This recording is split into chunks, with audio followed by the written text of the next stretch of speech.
Doctors of Reddit, what is your most surprising I can't believe I need to have this conversation with an adult story? Paramedic here. Was driving with my partner and patient in the back. Patient was fine. Patient's skeezy boyfriend was riding in the front with me and apparently saw a golden opportunity to ask a question that had obviously been on his mind for some time. So when cats and dogs eat grass, that means they have cancer, right? Me. No, it does not. Made for an awkwardly silent ride the rest of the way. Hahaha, what the frick? And really, why did he even assume a paramedic would know whether or not animals have cancer? Not a clue. I had no idea how to respond to that question. Maybe I should have given him my vet's number. Save your life. Sure, I got this. Does your cat have cancer? Way out of my pay grade. Whether I don't know what's going on anymore. I'd say it was you who missed a golden opportunity to mess with him. Not a doctor yet, but an ER tech for about 2 years. Mom comes in with her baby plus 2 more older kids. Complains that the baby hasn't pooped in a while and won't stop crying. As I'm settling them in with one of the nurses, the baby is bawling, like opera singer lungs bawling. Suddenly mom whips out a white plastic shopping bag and sticks an end in the kid's mouth. Says, this is the only way she stops crying. Nurse and I share a look and immediately order an emergency x-ray on the kid's stomach. Turns out she had ingested a good amount of these bags and it was blocking up in her stomach. Big deal. Potentially life-threatening. When we confront the mom about her baby feeding habits, her only words of defense are, well, I checked all over the bag and I couldn't find anything that said non-edible. TLDR, mom had been letting her baby teeth on plastic bags because she didn't know they weren't edible. Hope this mother lost custody of her children. Yeah, cause foster care is way better. Foster carers at least don't tend to let babies eat carrier bags. I always wonder why all the seemingly obvious instructions and descriptions on items. Now I know. Sheesh. As they say, if you want to get rid of stupid people, remove all the warning labels. Not a doctor, but I regularly have people come in for eye examinations because when I take my glasses off, things are blurry. Often these aren't passing comments during the exam, but the main reason for their visit to the clinic. Frick the frick off. Why do they think they wear glasses? So well phrased. I'm genuinely screaming at my phone demanding an answer. This is beyond stupid. Well, on the other hand, I was recently told that I can't get new glasses because, and the optician said this with a straight face in a casual way, we don't have the kind of frames you need because those were only popular a decade ago. They aren't fashionable anymore. So, you have 500 models that are all identical from the same company, but you don't keep a single freaking model with small round frames in case someone needs thick lenses for a high prescription? You know why else people buy glasses for, beside fashion? To freaking see stuff. It's fine, people, I'll take the $1,000 you don't want and shove it up my nose.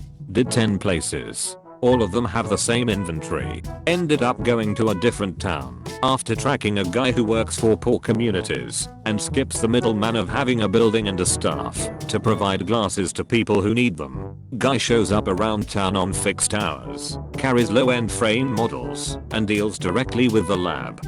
Thank God for this dude's amazing decisions, because otherwise I'd be bumbling around with 3cm thick lenses instead of having a semi-functional pair of glasses. Oh, and I saved about $600 too.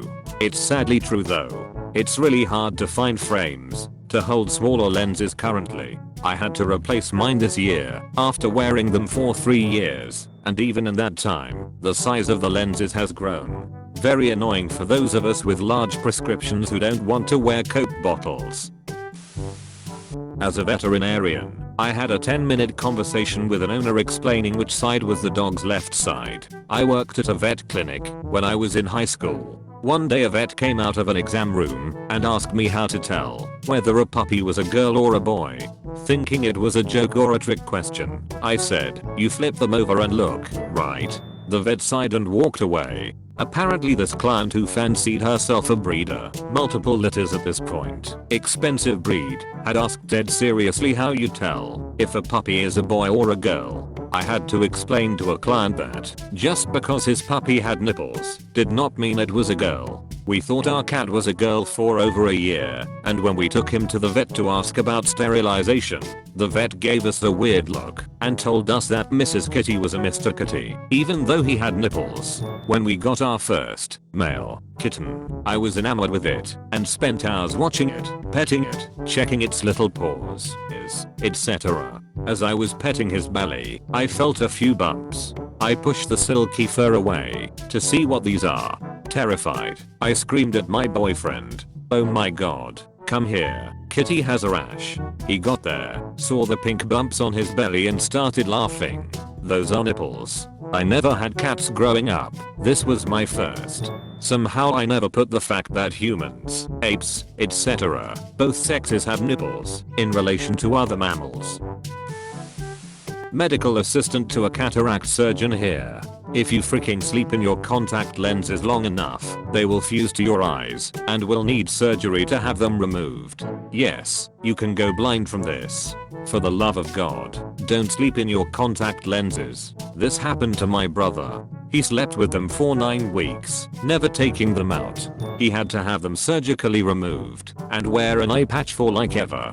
Just took mine out. I probably had mine in for 50 weeks. I've never worn contacts and have just realized what you described is a huge fear of mine. As someone who once accidentally fell asleep with my contacts in and woke up feeling like my eyes were glued to plastic, which I guess they basically were, I can't comprehend how people can make a habit of this. It feels so awful, and your eyes don't feel rested at all because they're so oxygen starved. Well, these days they have a lot of soft lenses that are way better / safer to sleep in. The kind I have now let more oxygen through supposedly, which helps prevent that kind of effect. Anecdotally, the rare occasions where I've left them in on accident, my eyes don't feel like death the next day. Usually just a little dry for a while, then they're fine. My old contacts felt like I was pulling off part of my eye if I slept in them. It was awful. And hell, maybe I was, from the sounds of things.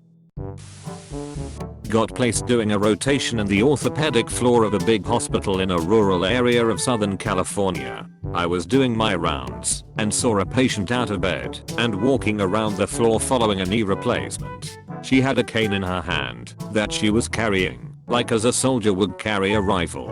I asked what she was doing and what she thought the cane was for. She replied she thought the cane was for pushing people out of her way since she's now handicapped and it wasn't to help her walk on her post-op knee. This is the first response that genuinely made me laugh out loud. I can just imagine some cranky old woman swatting people out of her way. I have a cranky old woman story for you. My mom worked at a nursing home as a cook. They ended up having to take away the electric wheelchair of a resident that was 107 because she kept running people over when they made her mad. She was my mom's favorite resident. I knew someone from primary school, UK, who had one arm, and during his later years of secondary he actually got a prosthetic arm. It was a pretty good one. However, he would sometimes remove it and hit people with it and broke it within the week. My friend did the same with her leg. This little crap had been mercilessly calling her hop along for weeks. She could normally deal with it. She was used to kids being horrible because she was different. But one day she lost it and took her leg off in the playground and smacked this kid round the head with it. He never did it again. My mum worked at the school and said all the teachers were secretly glad she did it because this kid needed knocking down a peg or two. My mother helps the Amish get dental care. One Amish woman complained that she needed new dentures. When asked why she thought so, she replied, "Well, I've lost weight, and you know that when you lose weight, you lose it in your gums first." Doctors and dentists, if you're looking for a community to serve, the Amish can truly use your help. I could write a book about the things I've seen. Dentures. That's actually not as ridiculous as it sounds. Many elderly people deal with weight loss due to a number of reasons. As a result, they tend to lose muscle mass in their mouth/jaw, and it often leads to dentures not fitting properly. Dentures tend to be very expensive and are usually not covered under insurance. After receiving your first set, this can lead to further exacerbation of issues relating to eating and further weight loss. Kind of sad. Absolutely. I've worked in nursing homes and in hospice, and it's very common for dentures to stop fitting right. Also somewhat common was people falling asleep on their back, and we would walk in to see them mouth breathing with their dentures loose and in seeming danger of choking them. Also, very common for people to fall asleep with dentures, have them fall out, and get lost in the bedding. Nothing like shaking out the sheets and having teeth and glasses go flying across the room. Thanks for watching. If you enjoyed this video, please consider leaving a like and subscribing for more videos like this. Don't forget to leave your stories in the comments below.